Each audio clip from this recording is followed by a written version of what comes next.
अब देखिए एक सिंपल सा कॉन्सेप्ट है मॉलिक्यूल्स या केमिकल कंपाउंड्स का। मॉलिक्यूल्स क्या है?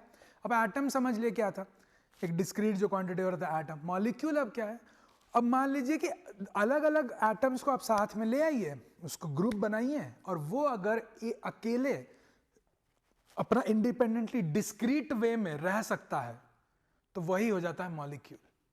तो आप दो मान लीजिए हाइड्रोजन एटम ले आए, उसको एक साथ रख पा रहे हैं, तो एक साथ कैसे रख पाएगा? उसमें कुछ बॉन्ड होगा तब ना, उसमें कुछ अट्रैक्शन होगा तब ना। अब दो एटम घूम रहा है, उसमें अगर अट्रैक्शन नहीं हो रहा है तो साथ में कैसे रहेगा? तो उसको टाइट टुगेदर करने के लिए स्पेसिफिक फोर्सेस लगे। यही आपका कोवेलेंट बॉन्ड वाला जो फोर्स होता है, वही जो बॉन्ड जो बना रहा है वो वाला फोर्स से वो साथ में रहेगा। तो दो अलग अलग एटम आया साथ में, उसको रहा। अब मान लीजिए कि जो डिस्क्रीट ग्रुपिंग होना चाहिए, मतलब दो हाइड्रोजन आया, ऐसा नहीं कि तीसरा भी आ गया तो उसको भी जगह मिल गया, नहीं, ये दो हाइड्रोजन एकदम अलग डिस्क्रीट वे में शो होना चाहिए। ठीक है, जैसे ऑक्सीजन है तो दो O2 आ गया, वाटर है तो H2O आ गया। अब एक और दो हाइड्रोजन आ गया, उसको जगह वहां पे नहीं मिलेगा, लेकिन वो एक डिस्क्रीट अलग क्वांटिटी बन गया, एक ग्रुप अलग ग्रुप बन गया है, उसमें फिर प्लस माइनस नहीं होगा। तो वो चीज आपका हो जाता है मॉलिक्यूल। फिर उसका हर मॉलिक्यूल का एक डेफिनेट अरेंजमेंट होता है। कुछ भी अरेंजमेंट करने से नहीं होगा। मान लीजिए वाटर है, उसमें ऐसे HHO ऐसे नहीं कर सकते। हाइड्रोजन वाटर का एक स्पेसिफिक शेप होता है, वो ऑक्सीजन ऐसे होगा बीच में, ये हाइड्रोजन इधर हाइड्रोजन इधर, तो इस तरह का वी शेप में, इन्वर्टेड वी, बेंट शेप में, शेप एकदम फिक्स्ड है और अरेंजमेंट भी एकदम फिक्स्ड है। अब जैसे कार्बन डाइऑक्साइड है तो इस तरह से ही कार्बन डाइऑक्साइड रहेगा, एकदम स्ट्रेट, एक बीच में कार्बन, इधर ऑक्सीजन इधर ऑक्सीजन, ये बॉन्ड है, दो डबल बॉन्ड है, ये बताएंगे और ये कैसे आता है ये सब भी सीखेंगे। बट अभी के लिए समझिए कि डेफिनेट अरेंजमेंट होना चाहिए। ये नहीं कि कुछ भी CO2 है, हम कभी इधर आ गए, ऑक्सीजन उधर चला गया, नहीं।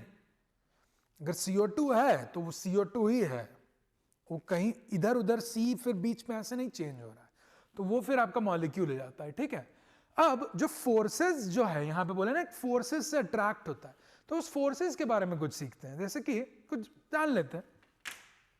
वो फोर्सेस बेसिकली आप देख रहे हैं ना कि कोवेलेंट फोर्सेस बोल रहे हैं, तो कोवेलेंट क्यों, किस तरह का नेचर, किस तरह का होता है? बेसिकली आपका इलेक्ट्रोस्टैटिक फोर्स होता है। इलेक्ट्रोस्टैटिक मतलब जब अलग अलग चार्ज के बीच में, प्लस माइनस के बीच में जो फोर्सेस होते हैं, उस तरह का फोर्सेस होता है। लेकिन थोड़ा सा डिफरेंस होता है इलेक्ट्रोस्टैटिक फोर्सेस इधर कोवेलेंट वाला फोर्सेस में। इलेक्ट्रोस्टैटिक में क्या होता है कि प्लस कहीं भी रहे, किसी के भी ऊपर रहे, आपके ऊपर रहे, मेरे ऊपर रहे, हाइड्रोजन के ऊपर रहे, अगर प्लस है तो है, उसमें कोई डिफरेंशिएट नहीं करेगा इलेक्ट्रोस्टैटिक फोर्स।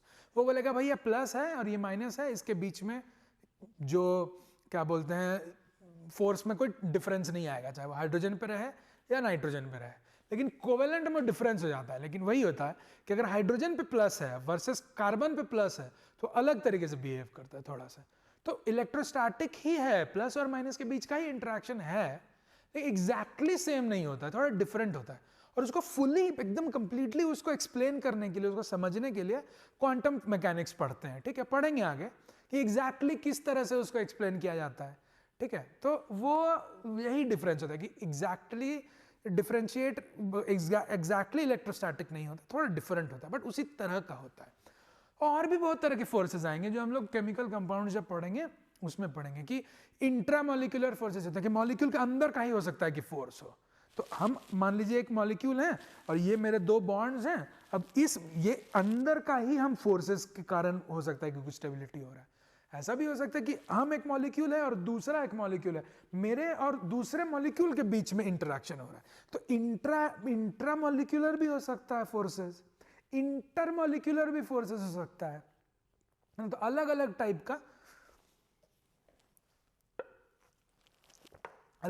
का फोर्सेस इस तरह होता है। ठीक है, तो ये सब फोर्सेस के बारे में पढ़ेंगे।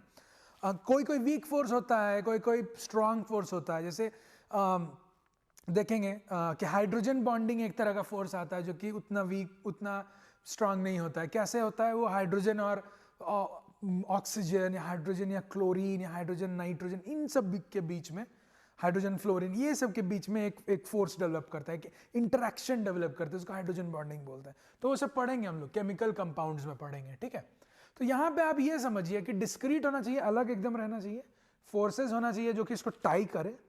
फोर्स देखिए, जब मॉलिक्यूल बनता है ना, तो किसी चीज़ को स्टेबल बनने के लिए उसको अपना एनर्जी रिलीज करना पड़ेगा, एनर्जी घटाना पड़ेगा। पहले भी बोले कोई भी चीज़ स्टेबल तब होता है जब उसकी एनर्जी कम होती है। एनर्जी कम कैसे होती है? बॉन्ड बना, एनर्जी निकला, एनर्जी निकला तो एनर्जी कम हो गया, स्टेबल हो गया। ऐसे ही होता है, बॉन्ड बनने से एनर्जी रिलीज होता है और वो चीज़ स्टेबल हो जाती है।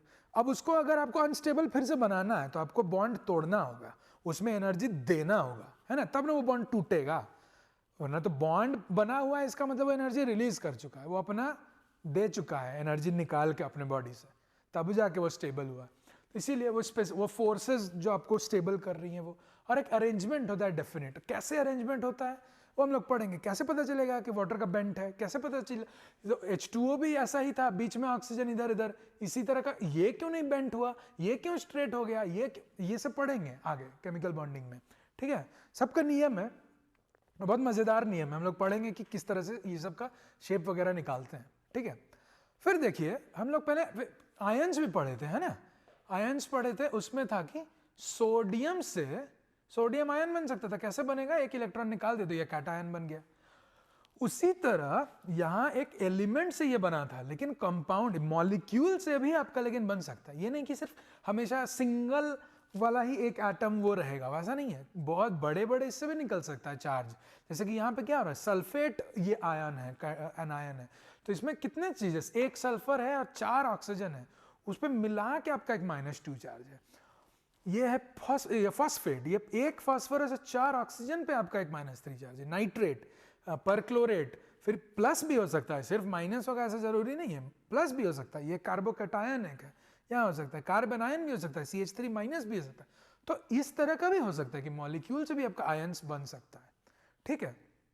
अब इनका स्टेबिलिटी किस पे डिपेंड करेगा वो भी देखेंगे कि अब क्या बोलते हैं, ये ज्यादा स्टेबल है, ClO4- ज्यादा स्टेबल है या Cl- ज्यादा स्टेबल है। अगर आपको कम कैसे पता कीजिएगा कि क्लोराइड आयन ज्यादा, Cl- क्लोराइड आयन ज्यादा स्टेबल है कि ये परक्लोराइड ClO4- ज्यादा स्टेबल है। वो फिर देखेंगे कि ये माइनस चार्ज जो है कितने लोगों पे डिस्ट्रीब्यूट हो रहा है, फिर रेजोनेंस आएगा। ये सब हम लोग पढ़ेंगे, बहुत इंटरेस्टिंग है, ठीक है। ये सब कनेक्टेड है, एकदम बेसिक से सब कनेक्टेड है। ये समझ लीजिए कि मॉलिक्यूल से भी आपका आयन बन सकता है।